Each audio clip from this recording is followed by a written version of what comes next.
નમસ્કાર દર્શક મિત્રો, એજીએસ ન્યૂઝ ચેનલમાં હું જલ્પા જેઠવા આપનું હાર્દિક સ્વાગત કરું છું. પ્રસ્તુત છે આજના મુખ્ય સમાચાર.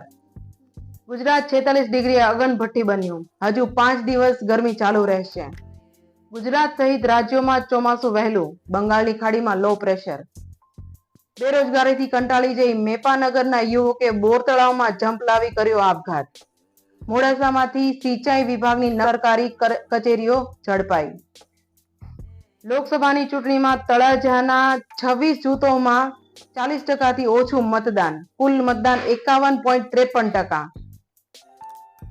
આજે બુદ્ધ પૂર્ણિમા. આજની જીવનશૈલીમાં યુદ્ધનો વિકલ્પ.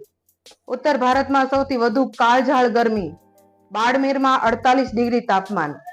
રાજસ્થાનમાં હીટવેવના પગલે સરકારી અધિકારીઓ અને હોસ્પિટલોના સ્ટાફની રજા રદ. પંચની સલાહ વગર ઓબીસીમાં 5 લાખ સર્ટિફિકેટ. બંગાળ હાઈકોર્ટે કર્યા રદ. આપના મનીષ સિસોદિયાને જામીન આપવા કોર્ટનો ઇનકાર.